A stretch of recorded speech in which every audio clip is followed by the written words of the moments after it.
রবিবারের শুভ সন্ধ্যা। মৃন্ময়, চ্যানেল স্বাস্থ্য জিজ্ঞাসা। আমরা মহিলাদের ক্যান্সার নিয়ে আলোচনা করছি। আপনারা দেখছেন 3টে রবিবার আমরা পার করে এলাম। তো বৃষ্টি বাদলের দিন ভিজতে ভিজতেই আমরা স্টুডিওতে আসছি। একটু খিচুড়ি ডিমের অমলেটের আশা থাকলো। তো যাই হোক, আমরা গত সপ্তাহে যে বিষয়টা নিয়ে আলোচনা করেছিলাম সেটা ট্রিপল নেগেটিভ ব্রেস্ট ক্যান্সার ছিল, হরমোন ঘটিত ব্রেস্ট ক্যান্সার। এবং সেটা ডাক্তারবাবু বলেছিলেন যে 15%-এর ক্ষেত্রে BRCA1 BRCA2 পজিটিভ থাকতে পারে এবং সেক্ষেত্রে একটু খারাপ ধরনের ক্যান্সার, কিন্তু তারও প্রচুর অস্ত্র তাদের হাতে মজুদ রয়েছে। তারা ইমিউনোথেরাপি প্রয়োগ করতেই পারেন এবং তাতে খুব ভালো ফল পাওয়া যাচ্ছে। সেটা ডক্টর তন্ময় মণ্ডল সেদিনকে আপনাদের প্রাঞ্জল করে বুঝিয়েও দিয়েছিলেন।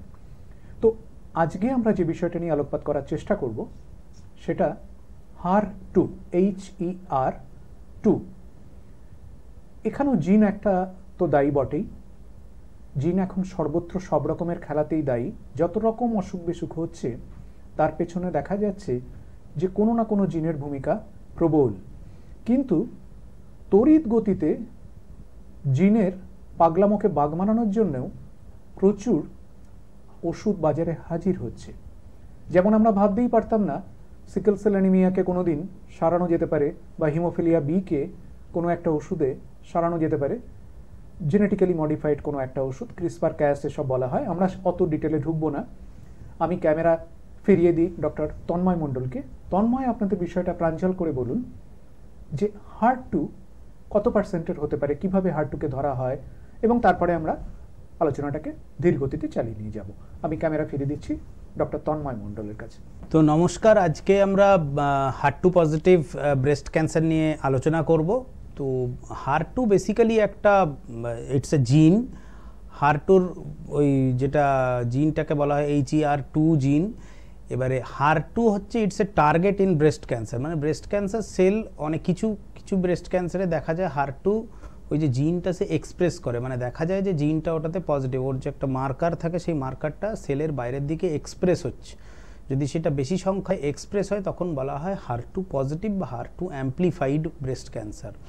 তো যদি ওই HER2 পজিটিভ হয় বা HER2 যদি কোনো ব্রেস্ট ক্যান্সারের সেলের মধ্যে যদি কারোর ক্ষেত্রে HER2টা পজিটিভ দেখা যায়, দ্যাটস এ ড্রাইভার মিউটেশন। মানেটা কি, যে HER2 in that case is one of the driver which is driving that cancer। মানে ব্যাপারটা হচ্ছে, যদি যেমন গাড়ির আমরা ড্রাইভার বলি, গাড়ির ড্রাইভারই গাড়িটাকে এগিয়ে নিয়ে যাচ্ছে, সেক্ষেত্রে আমরা এরকম ওই HER2 যদি পজিটিভ হয় সেই রকম HER2 পজিটিভ টিউমার্স আর the drivers for that cancer, breast cancer.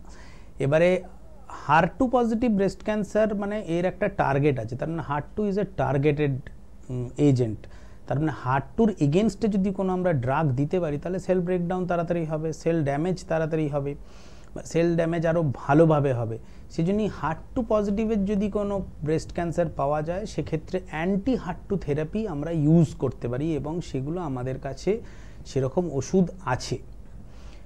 কত সংখ্যক লোকের মধ্যে দেখা যায় HER2 পজিটিভ ব্রেস্ট ক্যান্সার? মোটামুটি দেখা যায় 100 জন যদি ফিমেল অফ স্টেজ 1, 2, 3, 4 যে কোনো টাইপের ব্রেস্ট ক্যান্সার হয়, তার মধ্যে around 10 to 15% of the breast cancer is HER2 positive. প্রথম দিনেই যখন বলেছিলাম যে 70% of the breast cancers are hormone positive, 10 to 15% breast cancers are triple negative, আর 10 to 15% breast cancers are HER2 positive. তার মানে এইগুলো কিন্তু লেস কমন। ট্রিপল নেগেটিভ বলুন, HER2 পজিটিভ বলুন, এই HER2 positive breast cancer is also not very common. যদি জিজ্ঞেস করেন অ্যাগ্রেশনের দিক থেকে যে HER2 পজিটিভ ব্রেস্ট ক্যান্সার কতটা ক্ষতিকারক, কীভাবে বিহেভ করে, HER2 পজিটিভ ব্রেস্ট ক্যান্সার একটু খারাপভাবে বিহেভ করে। তারা খুব অ্যাগ্রেসিভ, তারা একটু তাড়াতাড়ি ছড়ানোর চেষ্টা করে। কোথায় ছড়াতে পারে? ব্রেনে ছড়াতে পারে, লিভারে ছড়াতে পারে, লাংসে ছড়াতে পারে। এইগুলো কমনলি দেখা যায় HER2 পজিটিভ ব্রেস্ট ক্যান্সারেতে হতে পারে। এক্ষেত্রে পেশেন্ট কীরকম সিমটমস নিয়ে আসতে পারে? দেখুন, মানে HER2 পজিটিভের আলাদা করে কোনো সিমটমস নেই সেরকম, যে কোনো টিউমার সাইজ বড় বা ছোটোর উপরে ডিপেন্ড হয় না যে এটা HER2 পজিটিভ হবে না হরমোন পজিটিভ হবে।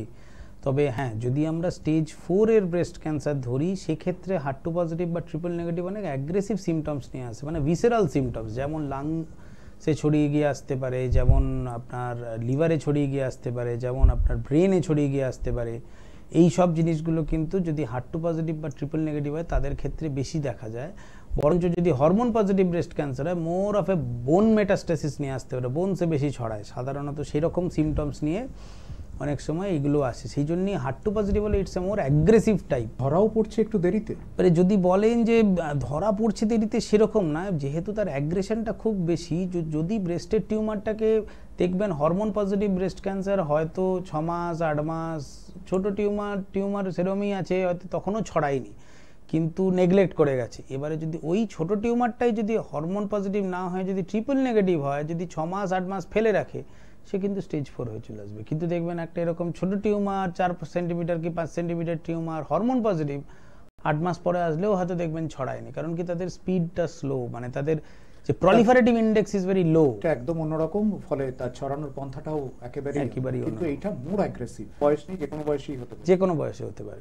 এবং এর যেহেতু অ্যাগ্রেশন রেট অফ অ্যাগ্রেশনটা বেশি বলে সে তো আরো বেশি সিমটমস দেওয়ার কথা। মানে ধরো ব্রেনে বা লাংসে বা লিম্ফ নোডগুলো যদি ছড়িয়ে পড়ে, তার এটা অনেক তাড়াতাড়ি বোঝা যাবে। এবারে তাই জন্য কি হয়, যখন ছড়িয়ে গিয়ে আমাদের ব্রেস্ট ক্যান্সার টার্গেট হয় যে না ছড়ানো অবস্থায় ধরা, যদি ছড়িয়ে গিয়েই ধরতে হয় তাহলে তো খুবই খারাপ। কথা থেকে আমার মনে হচ্ছে যেটা 6 মাসের মধ্যেই অনেকটা জায়গায় মানে লাংস ফাংসে একটা বলি যে ব্রেস্টের ছোট টিউমার যখনই মনে হবে হাতে একটা কিছু ফিল করবেন, you should attend a doctor. বসে থাকার কোনো স্কোপ নেই, কেন কি ব্রেস্ট ক্যান্সার আগে ধরে ফেলাটা খুব ইম্পর্টেন্ট। যদি নিরাপদ হয় তাহলে তো বেঁচে গেলে একদম নিরাপদ। রোগটা নিয়ে কারোর কোনো ডাউট নেই যে রোগটা সেরে যাওয়ার চান্স থাকে, স্টেজ 1 2 3 হলে অবশ্যই থাকে। কিন্তু বললাম যদি ঠিক সময়ে না আসা যায় সেটাও একটা খুব ক্ষতিকারক। এখন ব্রেস্টে একটা লাম্প হয়েছে তন্ময়, ছোট হয়তো 2 সেন্টিমিটারের নিচেই রয়েছে, সে তোমার কাছে যদি তখনই চলে আসে, যদি আমি ধরে নিচ্ছি যে এটা খারাপ ধরনের কিছু হলো, ইদার HER2 হলো অথবা ট্রিপল নেগেটিভ হলো, কিন্তু তাকে সুস্থতার দিকে নিয়ে যাওয়াটা অনেক সহজ। কিন্তু যদি অন্য জায়গাগুলো ছড়িয়ে দেয়, যেমন আগের দিন তুমি বললে যে আমরা পেট স্ক্যান করে তো বুঝতেই পারছি যে কি হয়েছে না হয়েছে, HER2 ক্ষেত্রে আর পেট স্ক্যান করার কি দরকার হবে? অবশ্যই দরকার। আচ্ছা, HER2 ক্ষেত্রেও কেন, যে কোনো ক্ষেত্রেই স্টেজিং করার জন্য পেট স্ক্যান করাটা মাস্ট। তো অনেকটা এটাতে বুঝেই যাচ্ছ যে 6 মাস হয়ে গেছে, মানে না সেই রকম করে ওই আন্দাজেতে হবে না, মানে it has to undergo a staging scan, সেটা either a CT scan plus bone scan or PET scan, এটা সব ক্ষেত্রে। এইবার যেখানে যেখানে ছড়ালো সেই অনুযায়ী তোমার ট্রিটমেন্ট প্রোটোকলটা ঠিক হবে। তো আমরা ধরে নিতে পারি যদি 6 মাস দেরি হয়, মানে তার মধ্যে তার অ্যাগ্রেশনটা যথেষ্টই, সে হয়তো মাথার দিকেও গেছে, সে লাংসের দিকেও ঢুকেছে বা লিম্ফ নোডে ছড়িয়েছে, গল ব্লাডার বা স্প্লিন এইসব জায়গাতেও কি ছড়াতে পারে। গল ব্লাডার না, স্প্লিনেতে ছড়াতে পারে। কিন্তু হ্যাঁ, এই ক্ষেত্রে এটাও ঠিক যে কারোর ক্ষেত্রে বায়োলজি, টিউমার বায়োলজিকে তো আমরা না বলতে পারবো না বা করতে পারবো না, জানতে পারবো না। টিউমার বায়োলজি মানে কারোর ক্ষেত্রে HER2 পজিটিভটাই খুব ভালো, আবার সেম জিনিস আরেকজনের HER2 positive might be very bad. কার ক্ষেত্রে HER2 positive is good biology, কারোর ক্ষেত্রে ব্যাড বায়োলজি, সেটা আমরা জানি না। হয়তো দেখবো কারোর ক্ষেত্রে HER2 পজিটিভ হয়েও দেখবেন 6 মাসে কিছু হয়নি, তার ভাগ্য ভালো যে সেটা হয়নি। আবার কারো ক্ষেত্রে HER2 পজিটিভ হয়ে দেখবেন 2 মাসের মধ্যেই সব জায়গায় ছড়িয়ে গেছে। তো সেই জন্যই সেই বায়োলজিটা বোঝার ক্ষমতা আমাদের এখনো নেই, বা সেরকম এখনো কোনো টেস্ট আবিষ্কার হয়নি। এখানে তো জিনের খেলাটা, কোন জিন কখন কিভাবে এক্সপ্রেসড হয়ে কি করবে, কি খেল দেখাবে কার শরীরে। কারো ক্ষেত্রে দেখা যাবে সবই পজিটিভ, তার কিছুই হচ্ছে না। এটা একটা অদ্ভুত খেলা, মানে তার অ্যামিনো অ্যাসিড সিক্রেশন রেট বা কোষের মধ্যে যেগুলো রয়েছে মাইটোকন্ড্রিয়াল হ্যান ত্যান অনেক জটিল ব্যাপার থাকে, যেভাবে স্প্রেড করে, সেটা হয়তো দেখা যাবে কিছুই হয়নি তার। এবং এটা দেখা যায় মহিলাদের ক্ষেত্রে ওষুধ হয়তো অনেক কম ডোজে দেওয়া হয়, যেহেতু ট্রায়াল এখন সবে শুরু হয়েছে 2016 সাল থেকে মহিলাদের উপরে স্পেশালি WHO যেটা একটা পরিষ্কার গাইডলাইন দিয়েছে যে মহিলাদের ক্ষেত্রে ওষুধের পরিমাণ, তাদের ভ্যাকসিন সমস্ত কিছুই একটু আলাদা হয়, মানে কমের দিকেই থাকে। এবং মহিলারা অনেক দিক থেকে তো সুবিধাও পান, এক্স লিঙ্কড হওয়ার জন্য তাদের অনেক রোগ হয় না, সেটাও একটা বাঁচুয়া। মানে পুরুষদের যে ধরনের ক্যান্সার হয় মহিলাদের সেটা দেখা যায় না। তবে আমি একটা অদ্ভুত জিনিস তন্ময় দেখলাম, কালকেই বোধহয় আমার কাছে একটা পেপার এসেছে, বিখ্যাত পেপার, সেখানে তারা দেখাচ্ছেন লাং ক্যান্সার মহিলাদের বেশি হচ্ছে এই বিগত 2-3 বছরের হিসেবে।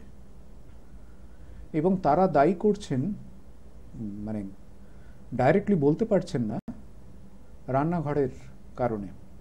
মানে গ্যাসে রান্না হচ্ছে সবই ঠিক আছে, কিন্তু ওই ধোঁয়াটা যেটা ইনহেল করছেন তার থেকে তারা একটা প্রিজিউম করেছেন হয়তো বা লাং ক্যান্সার হচ্ছে।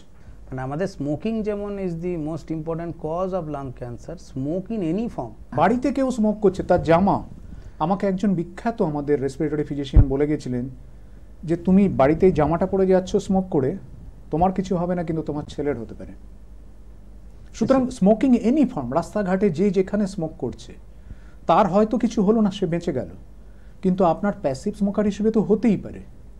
যে কোনো ধরনের স্মোকিং, সে বিড়ি, চুট্টা, সিগারেট যাই হোক না কেন, মানে তামাকটাই খুব খারাপ জিনিস। ঠিক। এবার আমরা HER2 পজিটিভ নিয়ে যেরকম কথা বলছিলাম যে HER2 পজিটিভ ব্রেস্ট ক্যান্সারের কী রকমের ট্রিটমেন্ট হয়, মেনলি HER2-র জন্য একটা টার্গেটেড থেরাপি হয়, দ্যাটস এ টার্গেটেড থেরাপি, কেন কি HER2 ইজ দি টার্গেট। তো HER2 পজিটিভ যদি নন মেটাস্ট্যাটিক হয়, মানে কোনো জায়গায় যদি না ছড়িয়ে থাকে, সেক্ষেত্রে 2 সেন্টিমিটারের বেশি যদি টিউমার হয়, সেক্ষেত্রে আমরা প্রথমে chemotherapy plus targeted therapy use করি। কী কী টার্গেটেড থেরাপি ইউজ করা যায় আজকেরকার দিনে যেটুকু প্রমাণ আছে বা স্টাডি আছে, তার মধ্যে একটা কেমোথেরাপি ইউজ করা হয়, তার সাথে টার্গেটেড থেরাপি হিসাবে ট্রাস্টুজুম্যাব বলে একটা ওষুধ আছে এবং পাট্টুজুম্যাব বলে একটি ওষুধ আছে। তো ট্রাস্টুজুম্যাব প্লাস পাট্টুজুম্যাব প্লাস এ কেমোথেরাপি ডাবলেট, এইটা দিয়ে আমরা একটা কেমোথেরাপি দিয়ে, এই কেমোথেরাপি প্লাস টার্গেটেড থেরাপি দিয়ে আমরা কেমোথেরাপি দিয়ে টিউমারের সাইজটা ছোটো করার চেষ্টা করি। 6টা সাইকেল অনেকে দেয়, অনেকে আবার অন্যরকম কম্বিনেশন দিয়ে 4টে প্লাস 4টে দিয়ে টোটাল 8টা সাইকেল দেওয়া হয়। ওই 6টা সাইকেল দেওয়ার পর তারপরে আমরা যেটা করি, সেক্ষেত্রে আমরা একটা সার্জারি করি। কেন কি যদি দেখা যায় যে টিউমার সাইজ ছোটো হয়েছে, পেশেন্ট ইজ রেসপন্ডিং, তারপরে পেশেন্ট গোজ ফর সার্জারি, এবং সার্জারি হওয়ার পর আমরা দেখা হয় যে রেসপন্স রেট কীরকম, যে টিউমারটা কমপ্লিটলি চলে গেছে, মানে there is a pathological complete response of the tumour, না there is some residual disease, তখনও কিছুটা রোগ পড়ে আছে, এই দুটোর মধ্যে কোনো একটা হবে। যদি তখন কমপ্লিট রেসপন্স হয়, তখন আমরা trastuzumab plus pertuzumab as a maintenance continue করি, এবং তার সাথে হয়তো রেডিয়েশন দেওয়ার দরকার হতেও পারে, নাও হতে পারে। আর যদি রোগটা দেখা যায় যে এখনও পড়ে আছে, রেসিডুয়াল ডিজিজ তখনও পড়ে আছে, সেক্ষেত্রে আমাদের ট্রাস্টুজুম্যাবে তার শুধু কাজ হবে না বা পাট্টুজুম্যাবে শুধু কাজ হবে না, সেক্ষেত্রে আমরা তার উপরের যে টার্গেটেড থেরাপি, মানে এসকালেশন অফ ট্রিটমেন্ট দরকার, সেটাকে বলা হয় ট্রাস্টুজুম্যাব এমট্যানসিড, TDM1। TDM1 বলে যে একটি ওষুধ, সেইটাকে মেনটেন্যান্স হিসাবে 13টা সাইকেল বা 14টা সাইকেল দেওয়া হয়। এইটা হচ্ছে স্টেজ 1, 2 বা 3 এর ক্যান্সার, যেটা HER2 পজিটিভ তাদের ক্ষেত্রে। এবারে যদি মেটাস্ট্যাটিক হয়, স্টেজ 4 হয়, তা সেক্ষেত্রে আমাদের কেমোথেরাপি ইউজ করা হয়, তার সাথে সেম টার্গেটেড থেরাপি। প্রথম টার্গেটেড থেরাপি যেটা ইউজ করা যেতে পারে ট্রাস্টুজুম্যাব প্লাস পাট্টুজুম্যাব, একসাথে কম্বাইন করলে খুব ভালো। যদি কেউ না করতে পারে, শুধু ট্রাস্টুজুম্যাব ইউজ করা হয়। সেকেন্ড লাইনে কী কী এজেন্ট ইউজ করা যেতে পারে, সেক্ষেত্রে TDM1 is one of the agent, যেটা সেকেন্ড লাইনে ইউজ করা যেতে পারে। থার্ড লাইন অনওয়ার্ডস কী কী এজেন্ট ইউজ করা হয়, নতুন এজেন্ট যেটা ইউজ করা হয়েছে বা যেটা ইউজ করা হয়, সেটার নাম হচ্ছে TDXD, ট্রাস্টুজুম্যাব ডেরুক্সটিক্যান, যেটা আপনি দেখছেন এবছরের বাজেটেও যেটা নিয়ে বলেছে, এই ওষুধটা নিয়ে কমানো হবে, বিকজ ইটস যে রেজাল্ট যেগুলো পাওয়া যাচ্ছে বিভিন্ন স্টাডিতে, ডেস্টিনি বলে স্টাডি হয়েছে, ডেস্টিনি স্টাডিগুলো যেটা দেখা যাচ্ছে, সেই স্টাডিতে যা দেখা যাচ্ছে যে মানে সাকসেস রেটস বা ডিজিজ কমানোর যে রেটসগুলো, প্রোগ্রেশন ফ্রি সার্ভাইভাল বা ওভারঅল সার্ভাইভাল, সেই রেটসগুলো it's much higher with TDXD, মানে ট্রাস্টুজুম্যাব ডেরুক্সটিক্যানে তার আউটকামস নাকি আরও ভালো। দিন তো এটা ওষুধ বেরোচ্ছে, প্রত্যেক দিন ওষুধ বেরোচ্ছে। আরও দুটো টার্গেটেড এজেন্ট আছে যেটা এখন অনেকটা ব্যাকফুটে চলে গেছে। ওয়ান অফ দেম ইজ ল্যাপাটিনিব, যেটি একটি ওষুধ, আর একটা হচ্ছে নেরাটিনিব। নেরাটিনিব ইন্ডিয়াতে এখনও পাওয়া যায় না, কিন্তু ল্যাপাটিনিব ইন্ডিয়াতে পাওয়া যায়। আগে ইউজ হতো যখন ডেরুক্সটিক্যান আসেনি, যখন TDM1ও আসবে করছিল, সেই সময় আমরা ল্যাপাটিনিব ইউজ করতাম সেকেন্ড লাইনে। কিন্তু এখন first line trastuzumab plus pertuzumab, second line TDM1, third line deruxtecan, TDXD যেটাকে বলে, এইগুলো যে কমন এজেন্ট সেগুলো ইউজ করা হয়, এবং এটা দিয়ে দেখা যাচ্ছে সার্ভাইভাল ক্যান বি ইমপ্রুভড, অনেকটা ইনক্রিজ করা যায়। আগেকার দিনে দেখতেন যে শুধু ট্রাস্টুজুম্যাব দিয়ে হয়তো 1 থেকে 1.5 বছর একটা স্টেজ 4 এর পেশেন্ট বেঁচে থাকতে পারে। এখন অ্যারাউন্ড 4.5 ইয়ার্সের কাছাকাছি, আরও বেশি সেটা বাড়ছে, অ্যারাউন্ড 5 ইয়ার্সের কাছাকাছি সেটা প্রায় সার্ভাইভাল চলে গেছে for stage 4 HER2 positive breast cancer. মানে একেবারেই খুব খারাপ অবস্থা আর কি, মানে যেটা আমরা কোনো পেশেন্টের কামনাই করব না, মানে তার আগেই যেন তিনি আসেন এবং সুচিকিৎসিত হন। যদিও এই এত ওষুধের এটা তারা মনে রাখতে পারবেন না, এখানে একটা টাং টুইস্টিং ব্যাপার চলে আসছে। আমরা যেটাতে ফোকাস করব, তোমার কাছে চলে আসুক বাদবাকিটা তুমি ডিসাইড করো, তাকে বলে দাও। এই HER2 পজিটিভ যদি ধরা পড়ে, এটা আচমকা ধরা পড়ার কথা নয়, মানে কোনো একটা কিছু করতে গেলেন যে সেখান থেকে দেখা গেল, এরম হওয়ার কোনো চান্স নেই। যে মুহূর্তে নামটা উনি দেখতে পেলেন, এটা হতে পারে বিনাইন, এটা হতে পারে ম্যালাইন, যে কোনো একটা হবে, সেই মুহূর্তে উনি তোমার কাছে চলে আসবেন, বাদবাকি দায়িত্ব তোমার। এই যে ইমিউনোহিস্টোপ্যাথোলজি, এটাও উনি অত ভালো বুঝবেন না, যেটা তুমি তাকে গাইড করবে যে দেখা যাক কি আছে। HER2 পজিটিভ হলো, কিন্তু তার মানেই যে সে একদম ভয়ঙ্কর রকম অ্যাগ্রেশনের মধ্যে পড়ে গিয়ে খুব তাড়াতাড়ি পরলোক গমনের রাস্তায় যাবেন, এমনটাও নয়। যদি খুব খারাপ ধরনের হয়, ধরা যাচ্ছে যে বিভিন্ন অর্গানগুলোতেও ছড়িয়ে পড়েছে, তাহলেও তাকে তন্ময় বলছেন 5 বছর যা ওষুধ তাদের হাতে এখন আছে তাতে বাঁচিয়ে রাখা খুব সম্ভব। আর তারা কি করবেন কি করবেন না, একটা তো হচ্ছে সমস্ত রকম ক্যান্সারের ক্ষেত্রে যত তাড়াতাড়ি আসবেন, এবার কোনো কিছু বারণ থাকবে কিনা, আর এই চিকিৎসাটা মোটামুটি কতদিন চালাতে হবে। এবারে ফার্স্ট কোনো কিছু বারণ থাকবে কিনা, কিছু বারণ থাকবে না, সব কিছুই করতে পারেন। সেদিক থেকে রোগটা জিনগত হতে পারে কিনা, HER2 পজিটিভ ব্রেস্ট ক্যান্সার সাধারণত জেনেটিক নয়, কারণ কি HER2 নেগেটিভ ব্রেস্ট ক্যান্সারই জেনেটিক, কিন্তু HER2 পজিটিভ সাধারণত জেনেটিক নয়।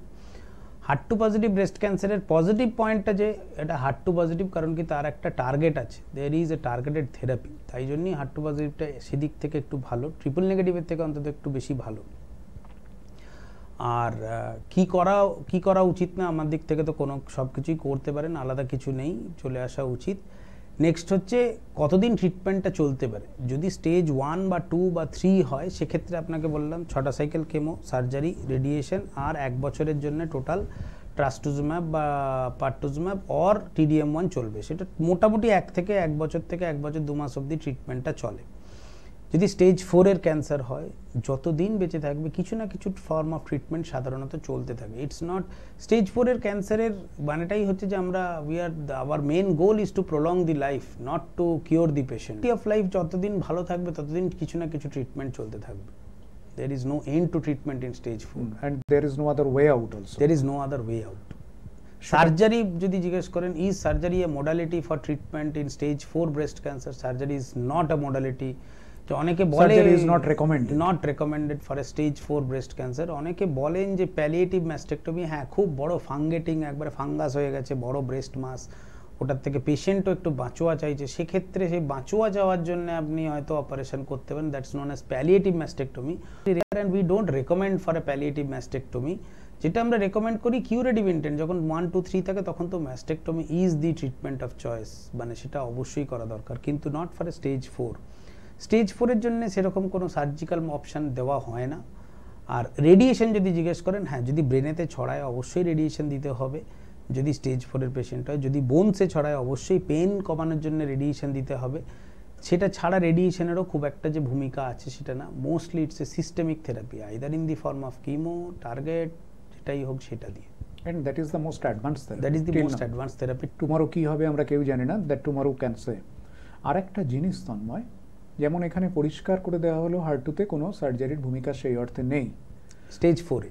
স্টেজ 4 এ তার নিচের দিকে 1, 2, 3 হলে সেক্ষেত্রে ভালো ফল পাওয়া যাবে, সেক্ষেত্রে সার্জারি মেন। যে কোনো ব্রেস্ট ক্যান্সারের ক্ষেত্রে স্টেজ 1, 2, 3 হলে surgery is the main form of treatment.